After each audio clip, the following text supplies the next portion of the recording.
The foldable iPhone might finally be happening, and the newest leaks suggest Apple isn't just making another foldable phone. They might be completely rethinking how a foldable should work. Not just the display, not just the hinge, but even the shape of the screen could be totally different from phones like the Samsung Galaxy Z Fold 7. And if these leaks are accurate, it could explain why Apple waited so long to enter the foldable market. Because Apple didn't just want a foldable iPhone. They wanted one that didn't feel like a compromise. For years now, companies like Samsung have been pushing foldable technology forward. Phones flip open, phones fold into tablets. Some even experiment with trifold designs. And devices like the Samsung Galaxy Z Fold 7 have become surprisingly good. But they still have one problem that never fully disappeared: the crease. That small line running down the middle of the screen. You can see it in certain lighting. Sometimes you can even feel it when you swipe across the display. And according to multiple reports, Apple refused to release a foldable until they could reduce that crease as much as possible. Now new leaks suggest they may have finally gotten close. Insiders claim the crease on Apple's foldable could be almost invisible during normal use. Not completely gone, physics still exists, but far less noticeable than what we see on most foldables today. And Apple may be achieving that with a completely new hinge design.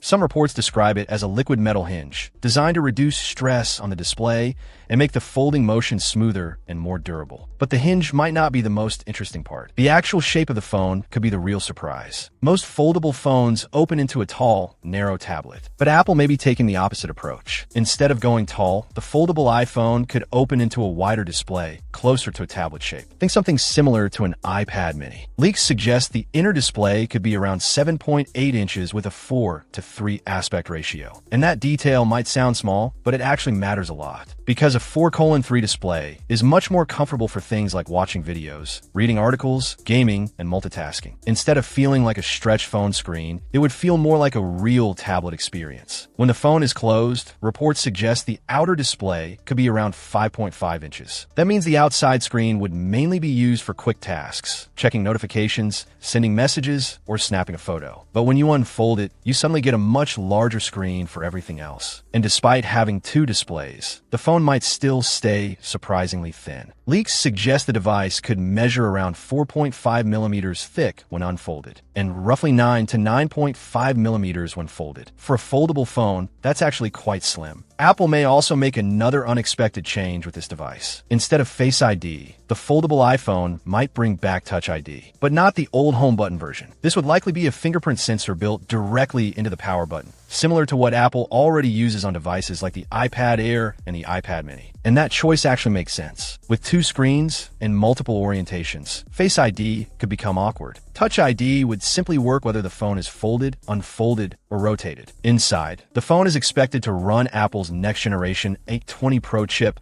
focusing heavily on performance and efficiency. There are also rumors of upgraded connectivity that could support advanced satellite messaging, allowing you to stay connected even when cellular signal disappears. But there is one detail that might surprise a lot of people: the price. Current estimates suggest the foldable iPhone could start around $2,000, which would instantly make it one of the most expensive iPhones Apple has ever released. But Apple may include higher storage in the base model, possibly starting at 512 gigabytes, which could make the price slightly easier to justify. Still, this will likely be a premium device aimed at early adopters. And if Apple actually delivers a foldable with a wider display, a smoother hinge, and a nearly invisible crease, it could completely reshape the foldable phone market. So the real question is this: when Apple finally launches the foldable iPhone, possibly in 2026, will it change how people see foldable phones? Or will companies like Samsung still stay ahead with their years of experience? Either way, the foldable phone race is about to get a lot more interesting. And honestly, we might be closer to the first foldable iPhone than most people think.